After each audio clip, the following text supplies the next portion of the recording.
gracia, Señor, me alcanzó. A un alma perdida salvó.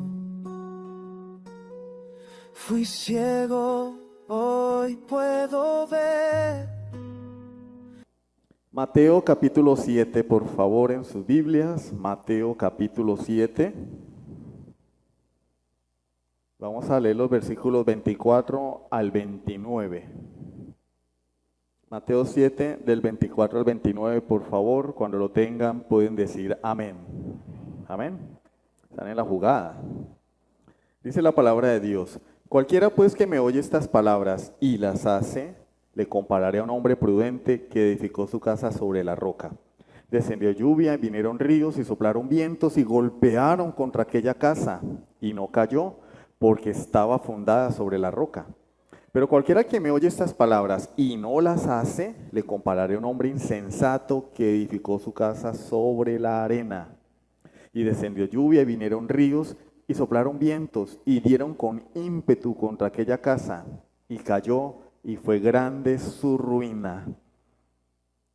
Y cuando terminó Jesús estas palabras, la gente se admiraba de su doctrina, porque les enseñaba como quien tiene autoridad y no como los escribas. Amén. Vamos a orar.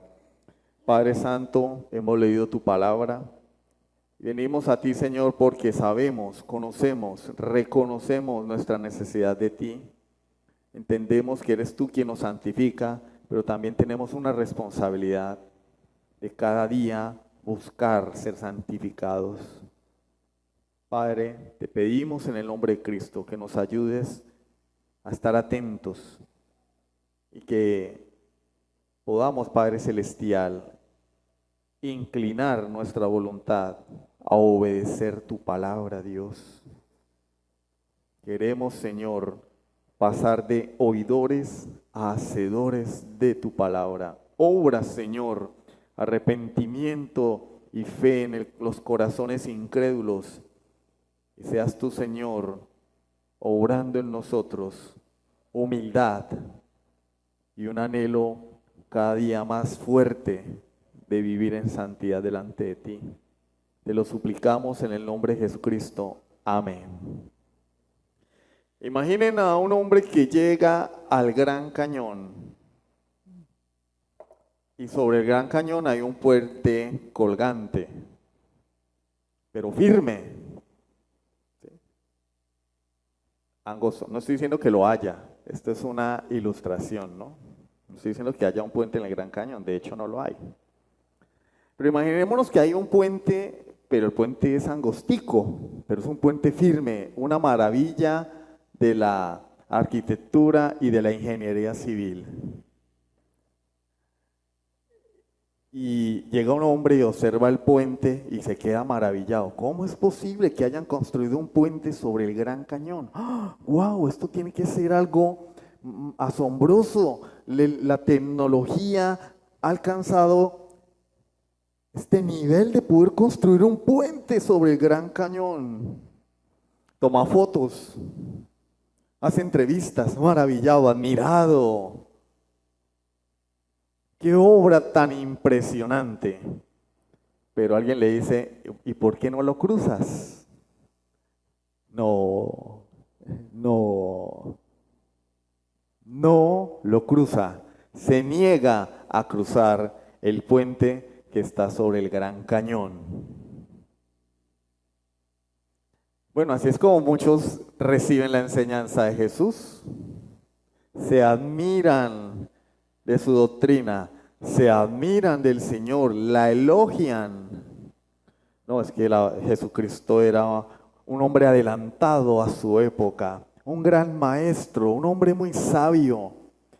Otros dicen, Él es el Señor, el Hijo de Dios, Dios encarnado. Y se maravillan de Jesús y de su doctrina, pero no la obedecen.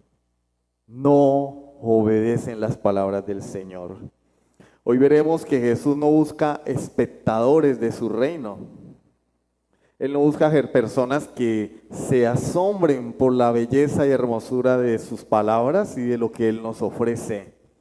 Él busca caminantes del reino que trabajen y le sirvan en su reino, porque el verdadero discípulo no se asombra, obedece. El título de la predicación de hoy es El asombro no es suficiente. Vamos a ver 3 puntos. En primer lugar, un mensaje que exige una respuesta. En segundo lugar, una audiencia estupefacta, asombrada. En tercer lugar, el asombro es insuficiente. Y en cuarto lugar, algunas conclusiones y aplicaciones prácticas. ¿Listo? Vamos al primer punto entonces. Un mensaje que exige una respuesta. Llegamos al epílogo del sermón, la conclusión del sermón.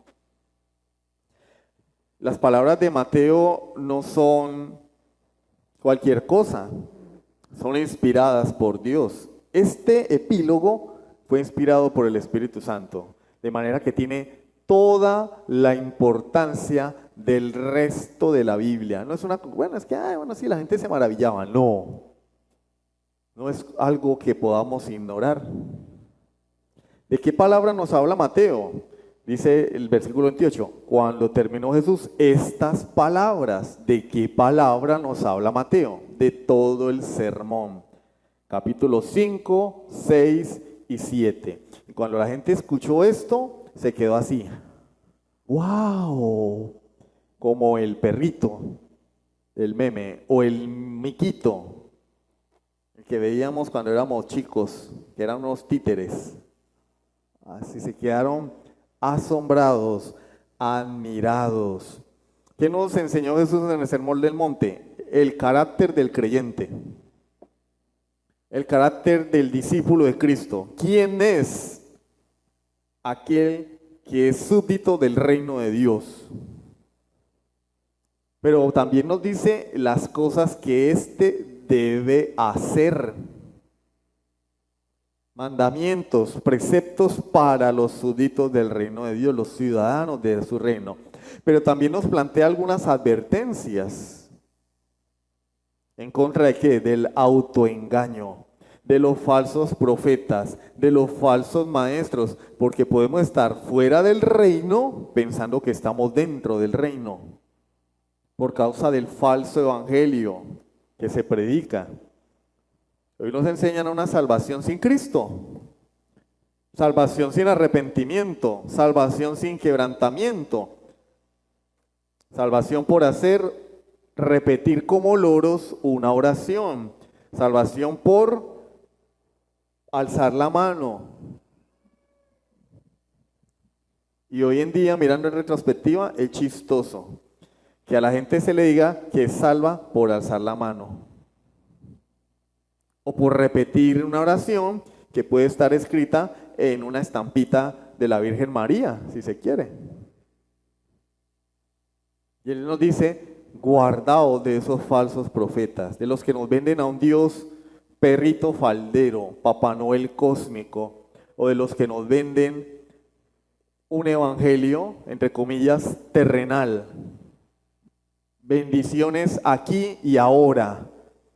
Jesús dice, guardaos, porque te venden el reino de Dios, pero vas al infierno, porque el camino es ancho. El verdadero camino es estrecho, es incómodo, es sufrido. Si tú te llamas cristiano y no estás sufriendo por causa del evangelio, tienes que reflexionar y analizar tu vida, porque probablemente no eres cristiano. Porque el camino que lleva al cielo es sufrido. Si sufrió Jesús, ¿sufrió Jesús o no sufrió Jesús? Y Él dijo, el discípulo no es mayor que su maestro. Él sufrió para que nosotros vayamos así, como cuando uno monta en una lancha, ¿no? Y va en el mar o en un lago, ¿no? Así deslizaditos, no. El camino al cielo está lleno de tropiezos, de quebrantos, de desventuras. Lean El Progreso del Peregrino. ¿Ya leyeron El Progreso del Peregrino? ¿De verdad no lo han leído? Ay, hermanos, léanlo por favor, léanlo, para que vean lo que es la vida cristiana. El segundo libro cristiano más vendido y publicado después de la Biblia, escrito por el pastor puritano Juan Bunyan cuando estaba en la cárcel. ¿Por qué lo metieron en la cárcel? ¿Por fraude? ¿Por tener un jet privado? ¿Rolex? ¿Un carro Rolls Royce? No, por predicar el evangelio en la calle lo metieron preso. 12 años. Y escribió el Progreso del Peregrino. Léanlo, por favor. El Señor nos plantea que el Sermón del Monte no es algo para que nos limitemos a admirarlo. ¡Ay, qué sabiduría hay en el Sermón del Monte! ¡Ah! Es que ese es el manual de vida del creyente lleno de sabiduría, para que alabemos ciertos puntos del Sermón del Monte. ¡Wow! Pero que no nos demos cuenta que si no lo practicamos, vamos a estar fuera del reino. Y no solo eso, nos daremos cuenta que todo aquello en lo que confiamos era una mentira. Y en el día del juicio, todo nos será quitado. ¿Cuál es el cierre del Sermón del Monte? Lo vimos la semana pasada, versículo 24. Cualquiera pues que me oye estas palabras y las hace, eres de los que oyen y hace. Ese es el cierre del sermón. ¿Oyes y haces? Eres sabio. Oyes, pero solo oyes, eres necio. ¿Saben qué significa la palabra necio? Sin cerebro, falto de entendimiento. No tienes cerebro, espiritualmente hablando. Si tú eres de los que solo oye, pero no hace lo que el Señor manda. Ahora bien, alguien se preguntará, bueno, pero ¿por qué tanta importancia el Sermón del Monte? Es tanta machacadera ahí, dele con el Sermón del Monte, ¿y por qué tenemos que obedecer eso? Por causa de quien lo enseñó. El que predicó el Sermón del Monte no fue cualquiera. No fue cualquiera. Si bien todos los autores de las Escrituras fueron inspirados por Dios, hay algo especial en Jesús. Él es Dios mismo. No estamos aquí hablando de que las palabras de Jesús tengan mayor autoridad que las de apóstol Pablo, porque toda la Escritura es inspirada por Dios. Pero es que estamos hablando de Jesús mismo hablando, Dios mismo hablando de su propia voz. Y Mateo nos dice ahora, mira al predicador. Estas personas se asombraron. ¿Por qué? Por versículo 29, porque les enseñaba como quien tiene autoridad. Ahora Mateo nos dice, centrémonos en él. ¿Quién es el que estaba hablando? ¿Qué espera Jesús de nosotros? Que obedezcamos sus palabras. Porque Él no solamente vino a enseñarnos cosas, vino a confrontarnos, a sacudirnos, a movernos. El Sermón del Monte no es una charla motivacional como la de Dante Gebel y todos esos artistas de la farándula cristiana. El Sermón del Monte no es un mensaje lleno de promesas vacías.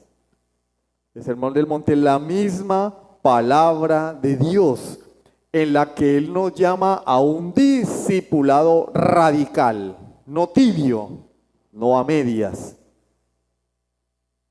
Nos exige una respuesta y tiene toda la autoridad para hacerlo. Mateo 16, 24 al 26.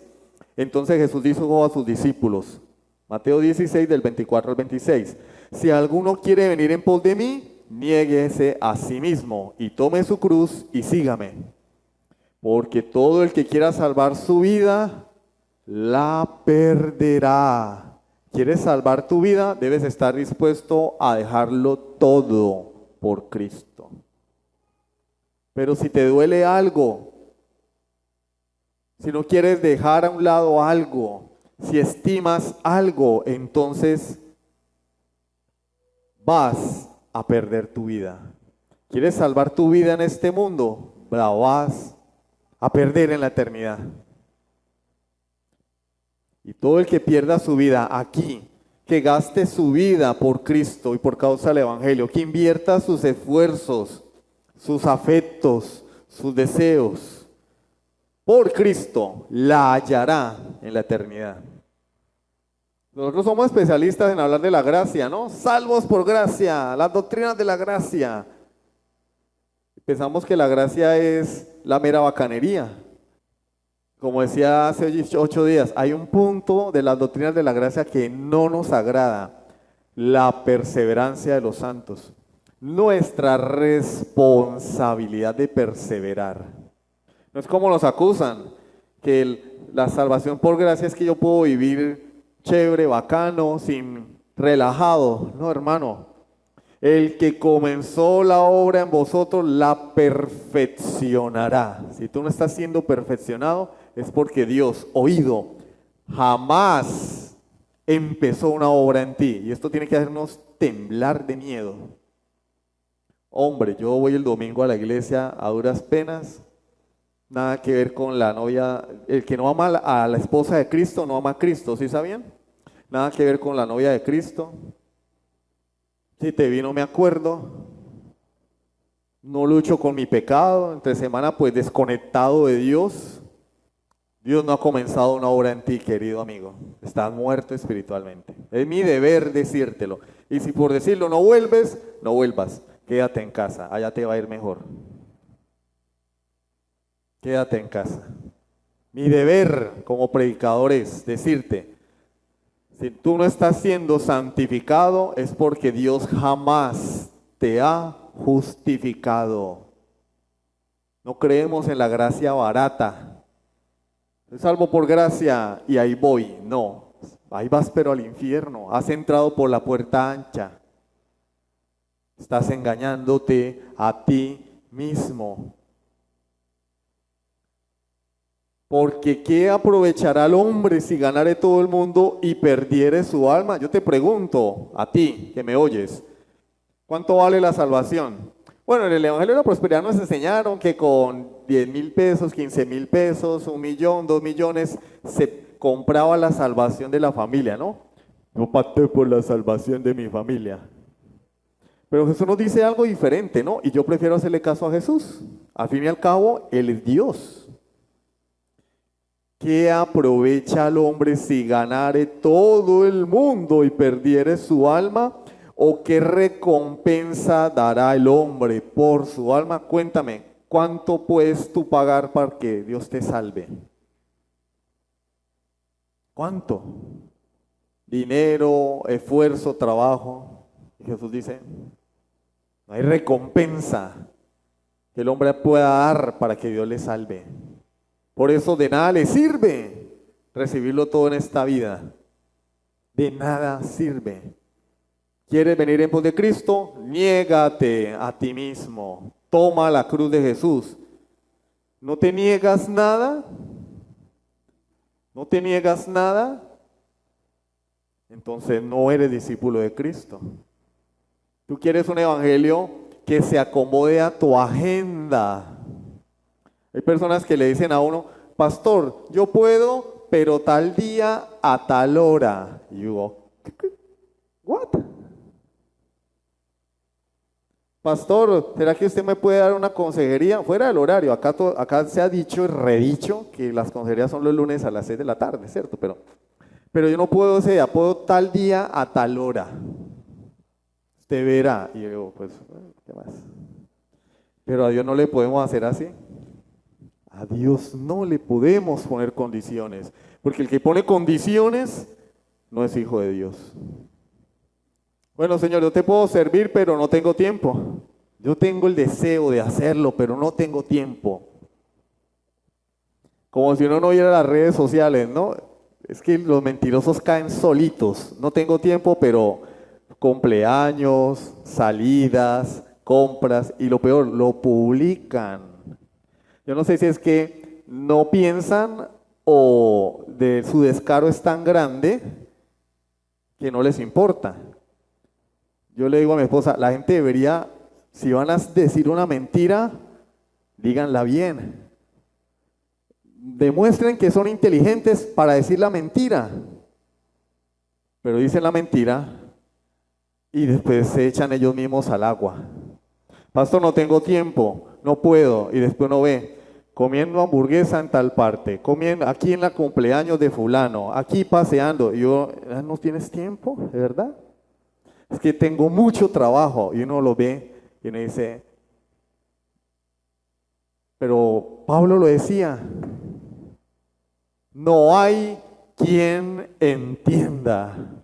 No se trata de ignorancia, se trata de muerte espiritual. Yo sería feliz si en lugar de decirme, pastor, no puedo, me dijeran, pastor, de verdad es que no quiero. Mi naturaleza caída me lo impide. No quiero. Sé que sé que ese es el deber, pero en realidad no quiero. Más importante para mí es la partida de torta, el paseo, la hamburguesa, la salida con los amigos, pero de verdad no quiero. Y uno diría, por lo menos eres consecuente con tus acciones. Pero la iglesia hoy dice, Dios cuenta conmigo, pero no tengo tiempo. Mi agenda está llena. ¿Llena de qué? Llena de mí, mis deseos, llena de lo que a mí me gusta. Yo te pregunto, joven, porque los mayores casi no. Yo te pregunto, joven que me oyes, ¿cuánto tiempo gastas tú en una salida con tus amigos? ¿Cuánto? Desde que te metes al baño, ya empezó a contar el reloj. 1 hora arreglándose. Vas a la salida, vuelves cansado. Y como llegas cansado, no tienes ánimo de leer la Biblia, ni de orar, ni ir a visitar a un hermano que está enfermo. El hermano enfermo que se pudra, porque al fin y al cabo yo satisfice mis deseos. No, hermano, las palabras de Jesús nos confrontan. ¿Quieres seguir a Cristo? Toma tu cruz. No va a ser fácil, pero no hagas mentiroso a Dios tampoco, diciendo que eres discípulo de Cristo y lo único que quieres es ir en primera clase.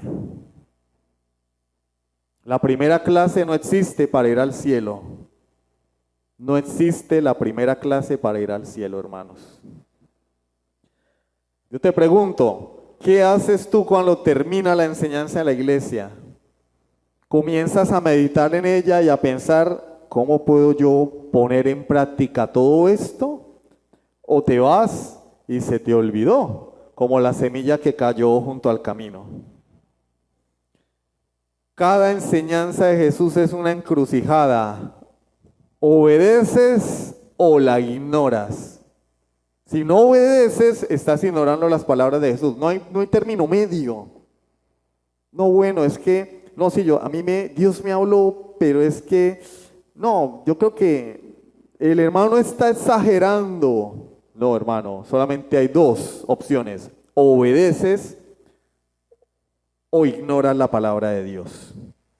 ¿Qué es lo que sucedió con el pueblo del Señor? El pueblo del Señor escuchó el mensaje de Jesús, dice el versículo 29, quedaron admirados. Ellos tuvieron una respuesta hacia Jesús, se admiraron, algo los sacudió, sintieron algo. Hoy en día la iglesia no siente nada. Sueño, lo que le da a la iglesia cuando se está predicando. Sueño. Ojalá vieran esos huesos que presentan hoy, los 4 fantásticos. Que vieran esos huesos, no se duermen, pero en la predicación nos quedamos dormidos. No, el pueblo de Israel fue más allá. Se estremecieron sus entrañas, se sacudieron. Y eso nos lleva a nuestro segundo punto. Una audiencia estupefacta. ¿Qué sucedió cuando Jesús dejó de hablar según Mateo? La audiencia que había estado atenta escuchándolo quedó maravillada. Pero pues la palabra que se tradujo allí, admirados, no hace justicia a lo que Mateo quiso expresar. Hay otras traducciones que nos quieren mostrar el estado del pueblo cuando escuchó las palabras de Jesús. Por ejemplo, quedaron asombrados, atónitos. Casiodoro de Reina en el 1569, se espantaron. El Nuevo Testamento ampliado dice, estaban atónitos y abrumados con perpleja admiración. Podríamos decir que estaban sacados fuera de sí por la impresión. Estaban literalmente con la boca abierta, en shock. La palabra griega que utiliza Mateo es ekpleso, que significa un golpe de asombro, pero no momentáneo, sino continuo. No fue que se asombraron en un momento como cuando a uno en la noche se le aparece un gato, ¿no? Y uno se asusta. No, ellos quedaron. Está hablando de un estado prolongado. Quedaron en shock por las palabras de Jesús. Pero Jesús no vino a hablarnos para que nosotros quedáramos en shock, perplejos, porque uno puede quedar en shock viendo un espectáculo de circo, como el trapecista, los hermanos Gasca pasan de un lado al otro, en la esfera de la muerte, manejando esa motocicleta, y no les pasa nada, uno queda, Pero Jesús no vino a entretenernos, vino a confrontarnos espiritualmente. Hebreos 4:12 dice, porque la palabra de Dios es como una espada de dos filos, que penetra hasta partir el alma y el espíritu, las coyunturas y los tuétanos, que discierne los pensamientos y las intenciones del corazón. Las palabras de Jesús vienen a mostrarte quién eres tú. Porque alguien dijo, el ojo no mira para adentro, ¿no? Todos venimos acá con la expectativa de lo que se va a predicar, pero mirando a ver a quién le cae. Y la palabra dice, no, te voy a partir a ti.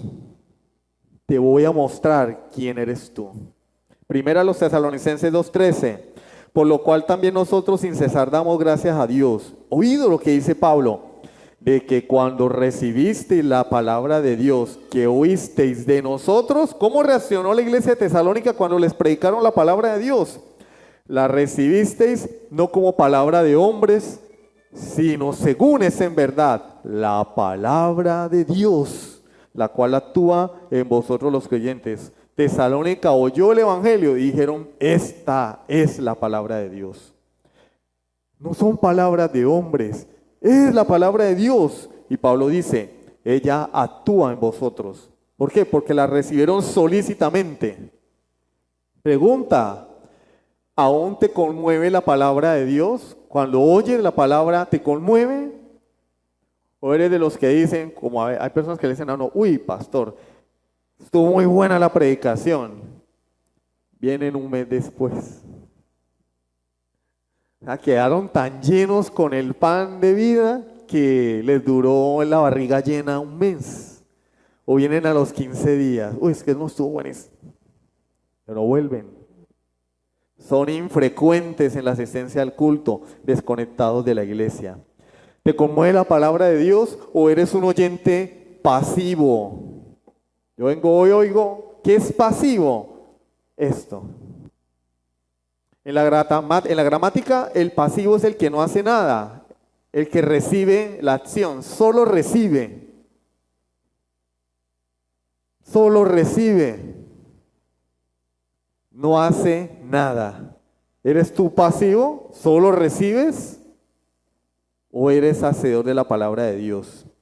El asombro que viene de Dios no busca el aplauso de la gente, no busca que digan wow, no, busca rendición de la audiencia.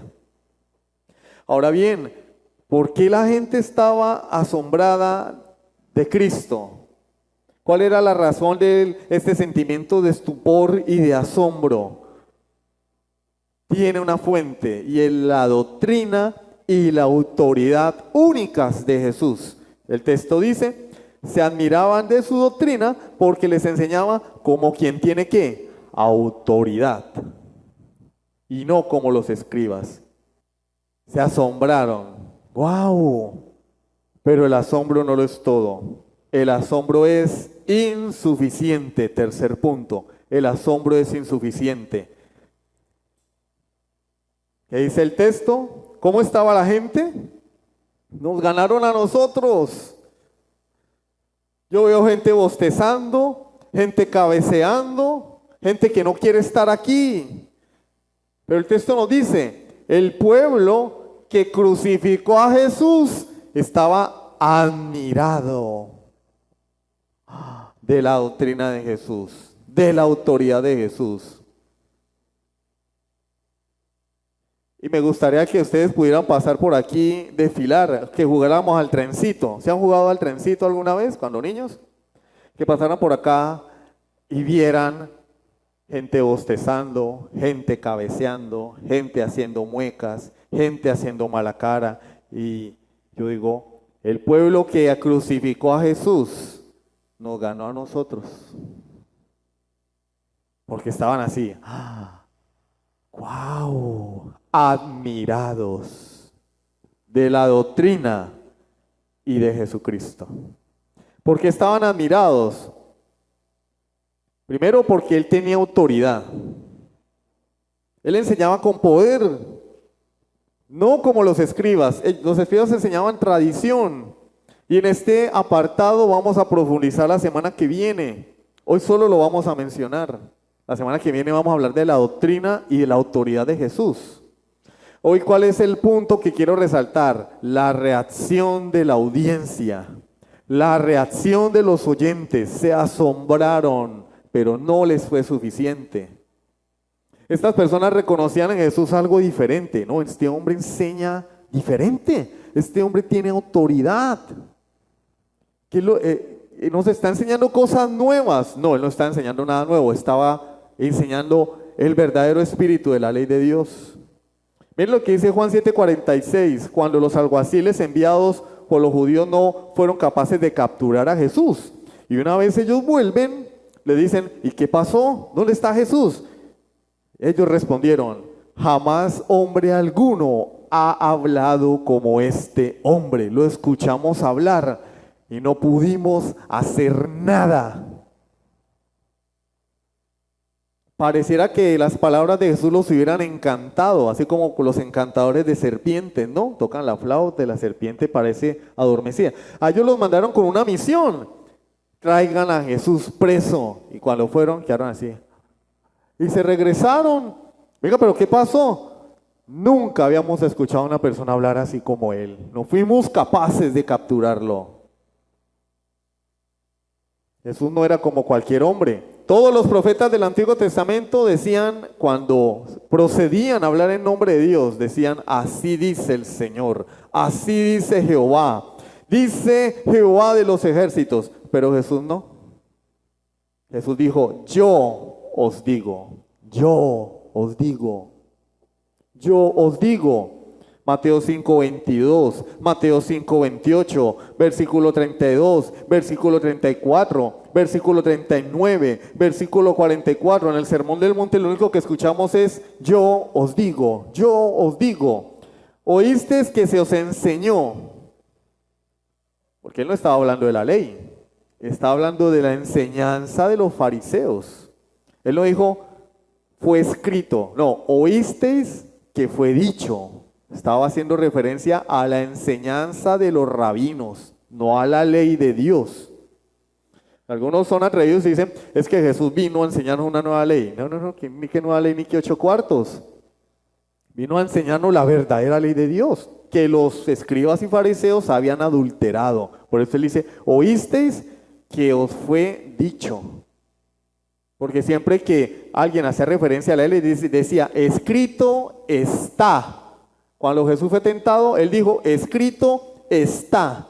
Él no habló de lo escrito, habló de lo que se enseñaba. Oíste que os fue dicho, pero yo os digo. Y ese yo os digo de Jesús tiene la misma autoridad del escrito está.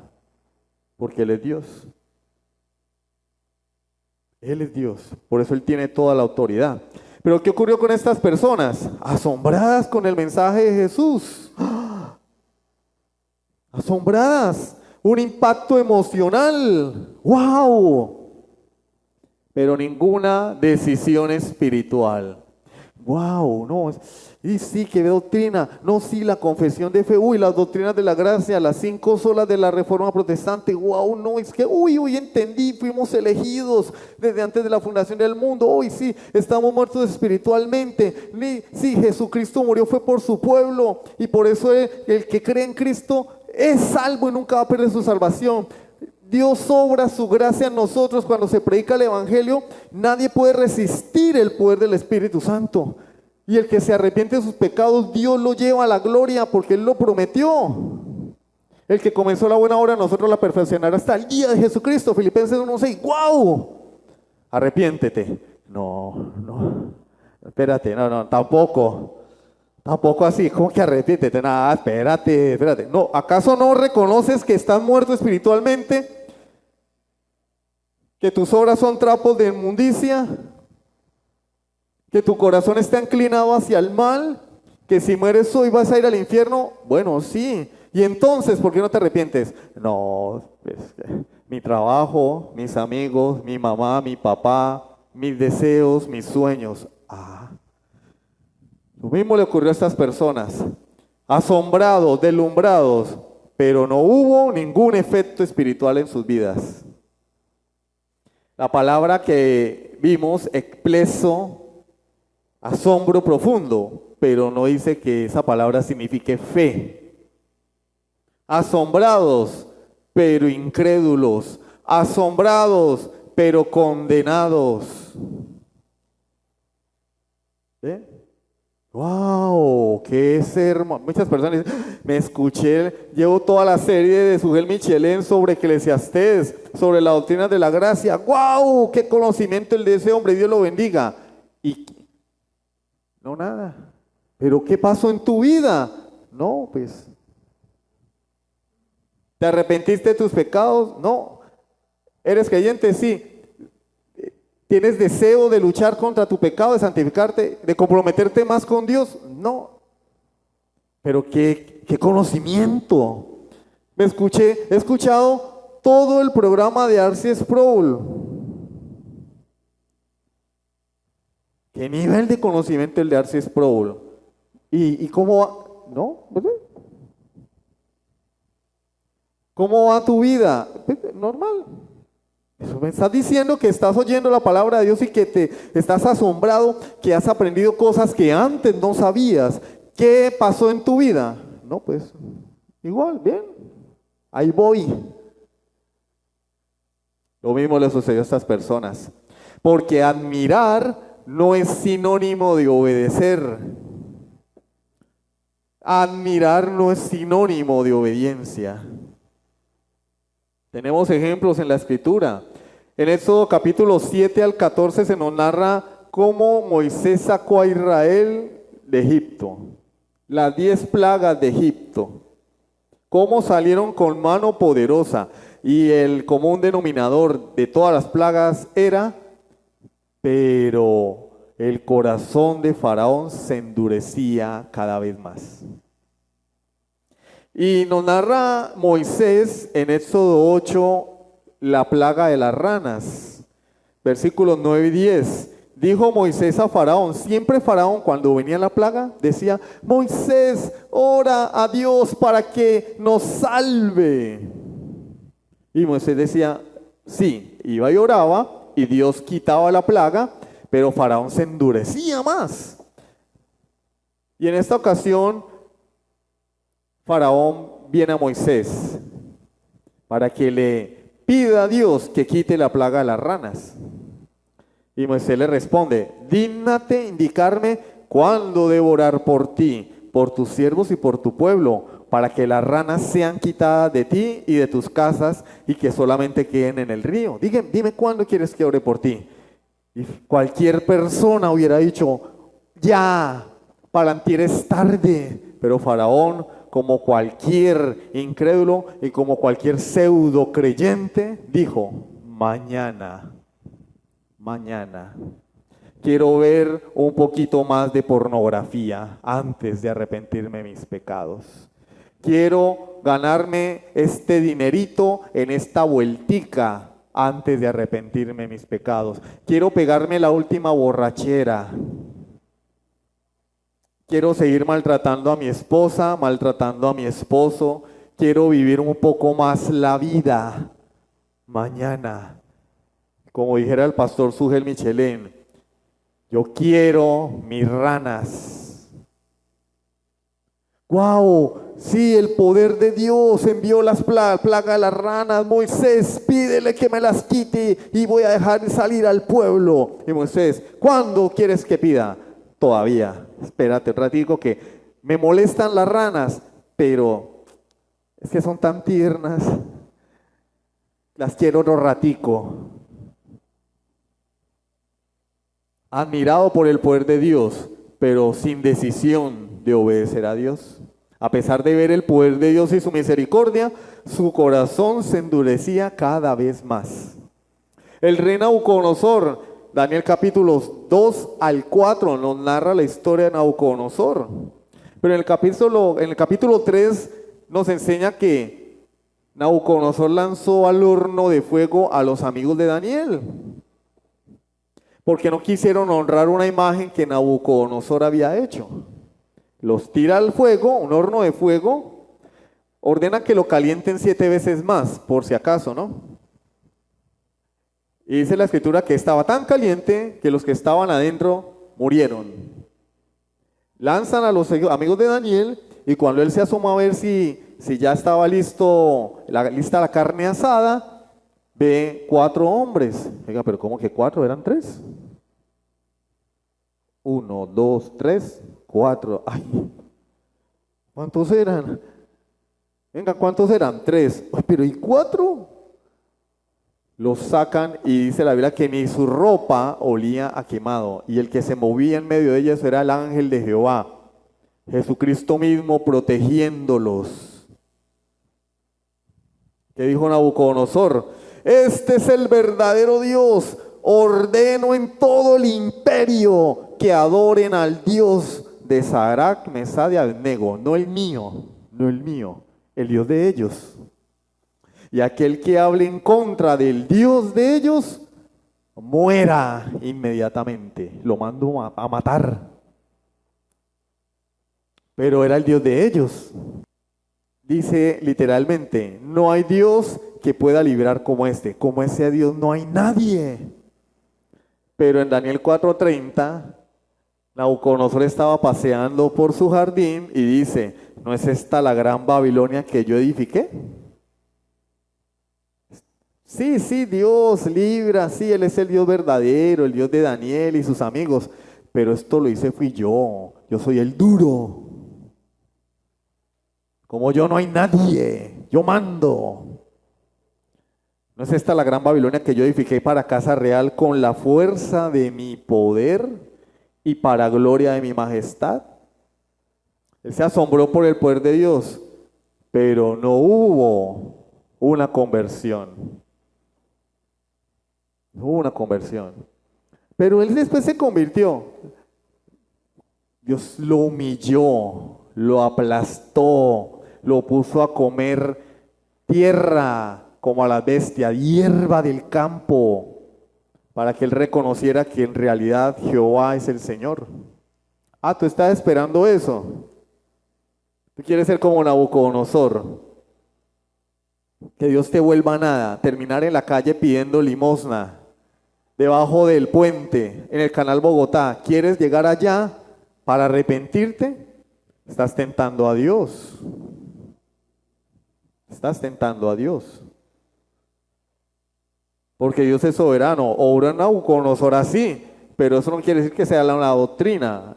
La doctrina de Nabucodonosor. No, pues si yo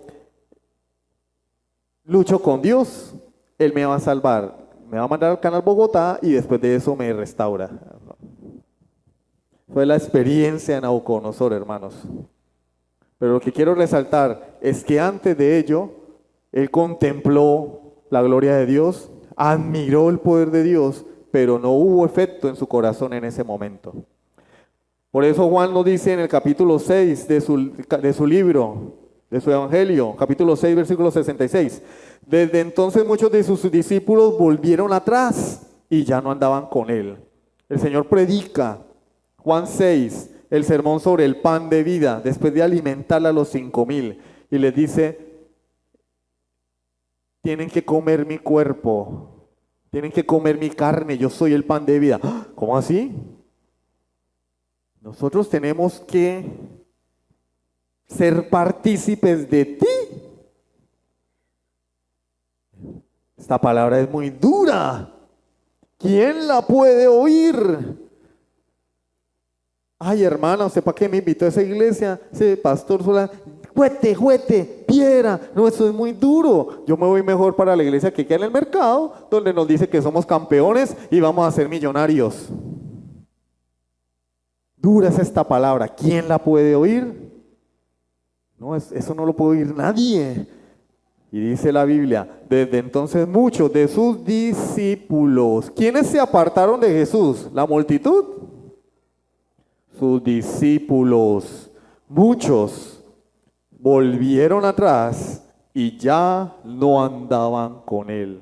Muchos volvieron atrás y ya no andaban con él.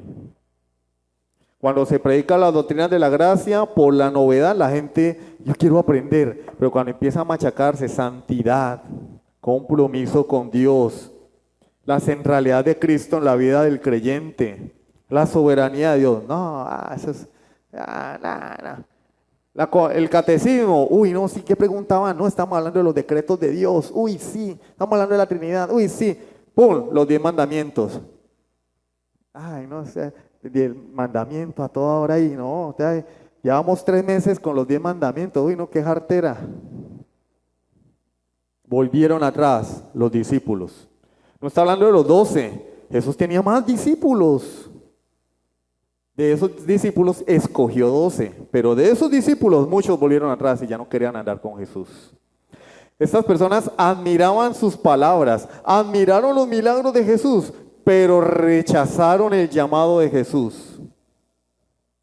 Estamos bien acá en la iglesia, recibiendo doctrina, no, así, allá, sí, bíblico, sí, allá predican la Biblia, sí. Y dan cafecito en el receso con pan, uy, hoy se lucieron pan con arequipe, uy, no, qué belleza. Y a veces hacen almuercito, uy, no, sí, bacano, chévere. Arrepiéntete, no. Ven a Cristo, no. Vive en santidad, no. Ahí sí se vuelven pentecostales porque empiezan a revolcarse como los endemoniados allá en esas congregaciones. ¡Ah! Como a Drácula cuando le abren la ventana. ¡Ah!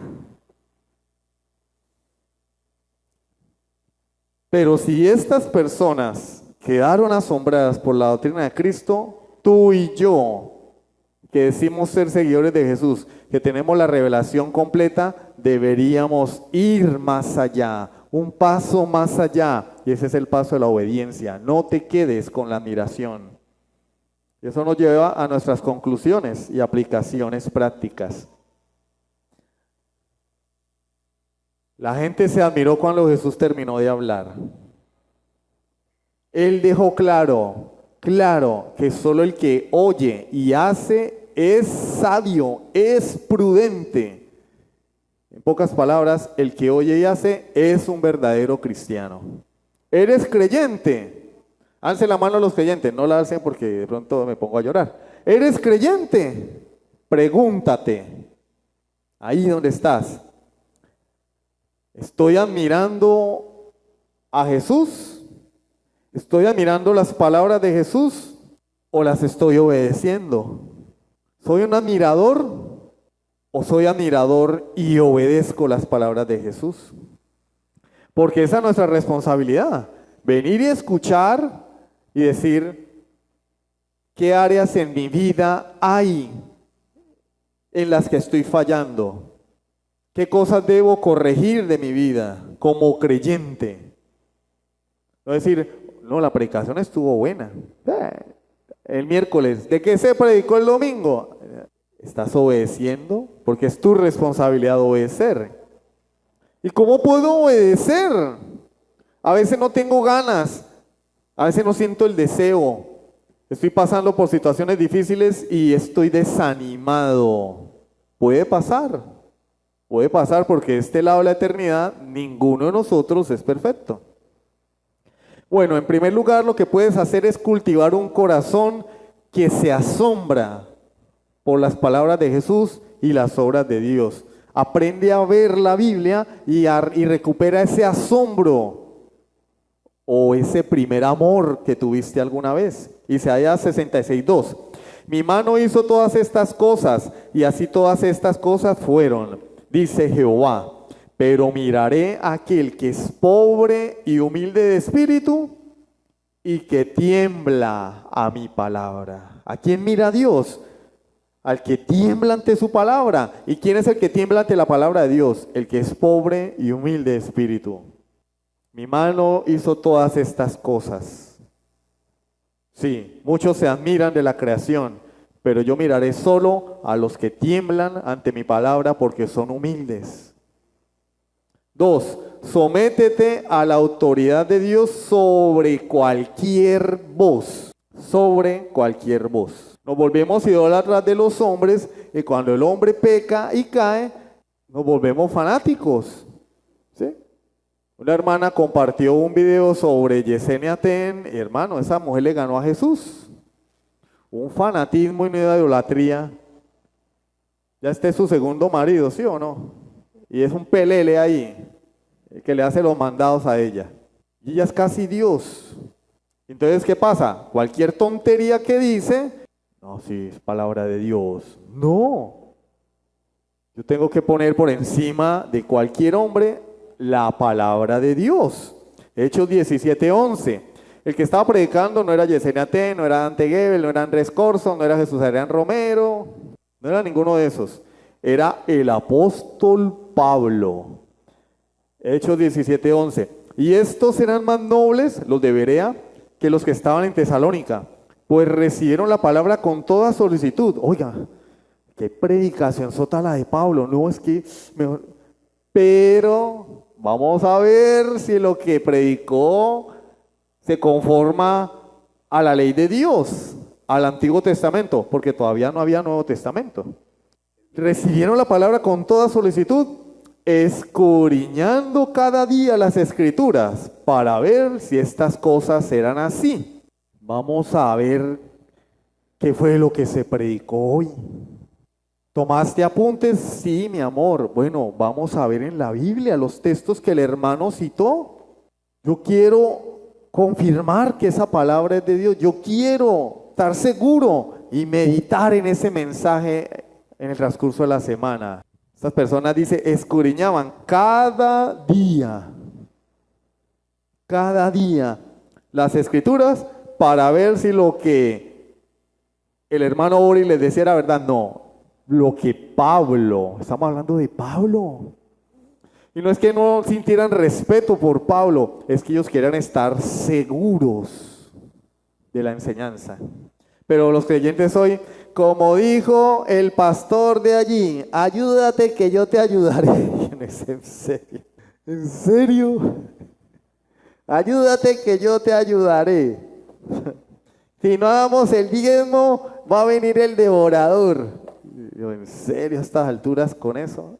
¿Por qué no escudriñan la Escritura? 3. Pasa de admirador a hacedor. ¿Qué puedo hacer yo? Bueno, deja de admirar a Dios y a su palabra y conviértete en un hacedor. Santiago 1:22. Pero sed hacedores de la palabra y no tan solamente oidores.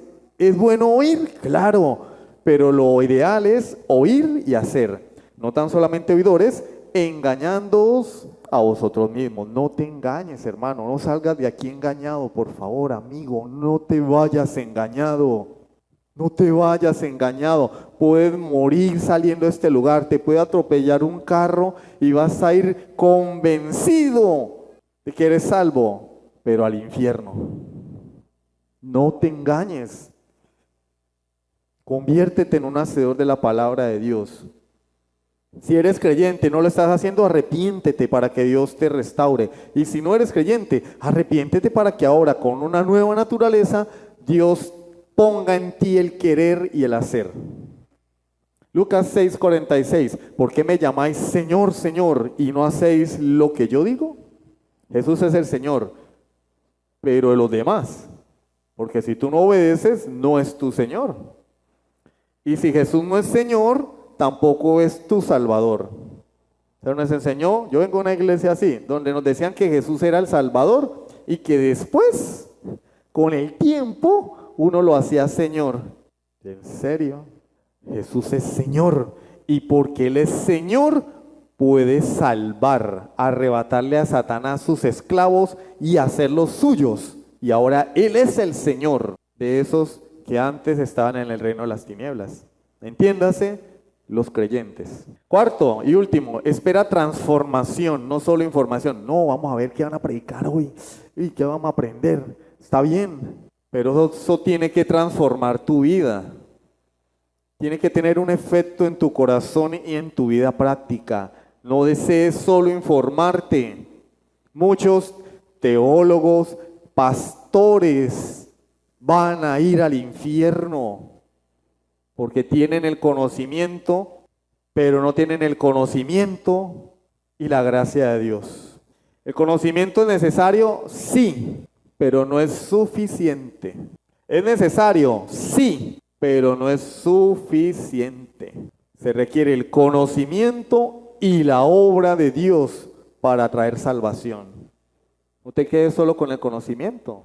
Busca que Dios te transforme, arrepintiéndote de tus pecados. Según a los Corintios 3:18, por tanto nosotros todos, mirando a cara descubierta, como en un espejo, la gloria del Señor, somos transformados de gloria en gloria en la misma imagen, como por el Espíritu del Señor. Hermanos, mire, yo les puedo aquí a usted hablar de los 10 pasos para ser millonarios, 10 pasos para ser exitosos, los 10 pasos para ser un buen esposo, una buena esposa, un buen hijo, una buena hija, los 10 pasos para ser un buen predicador, los principios de hermenéutica. Hermano, eso no sirve para nada si no es la gloria de Cristo la que nos transforma. Lo único que tiene poder transformador en la vida del hombre se llama la gloria de Jesucristo. Y eso solo lo encontramos en las Sagradas Escrituras. Y las demás cosas son las consecuencias, son las añadiduras, son las cosas que nos pueden dar una comprensión mejor de quién es Dios y de quién es Cristo, pero no sirven de nada si sacamos a Cristo de la ecuación. Es la gloria de Cristo, es la hermosura de Cristo, es la obra de Cristo lo que tiene poder transformador. Busca ser transformado por Cristo. Porque el asombro sin obediencia es una emoción desperdiciada, es un desperdicio. Debemos rendir nuestra voluntad a aquel que tiene toda autoridad. ¿Cuál es el llamado? No te quedes con el guau, guau. ¡Guau! No, di, quiero obedecer, quiero obedecer. Amigo, que no has venido a Cristo, que sigues con tu corazón cerrado, que sigues con tu dureza de corazón, tú también has escuchado la palabra de Dios hoy. Tal vez estás admirado, tal vez, oiga, sí, soy pecador, sí, Cristo es el único que puede salvarme, sí, tengo que obedecer. Pero la pregunta es, ¿en realidad vas a obedecer? ¿Qué esperas para venir a Cristo? ¿Por qué no le entregas tu vida a Cristo? No seas idólatra. ¿Por qué te aferras a las cosas de esta vida? A tu papá, a tu mamá, a tu trabajo, a tu empresa, a tus deseos, tus gustos, tus amigos, tus placeres. ¿Por qué no vienes a Cristo? Hoy es el día de salvación, dice la palabra de Dios. Si hoy oyes la voz de Dios, no endurezcas tu corazón. ¿Por qué endureces tu corazón como Faraón? Y no basta con decir Señor, Señor, porque lo que Jesús quiere es tu obediencia activa, intencional, una obediencia real, no de palabras. Porque Jesús no busca admiradores, hermanos. Los demonios admiran la belleza de Jesús.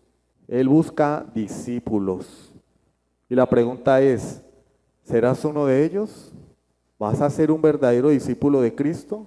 ¿Vas a ser un verdadero discípulo de Cristo? ¿Vas a correr a la cruz? Porque el asombro no salva, amigo y hermano. El asombro no salva. Pero la obediencia demuestra la salvación. Vamos a orar.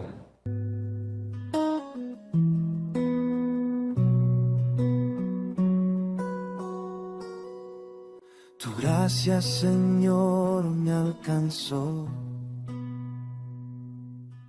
A un alma perdida salvó.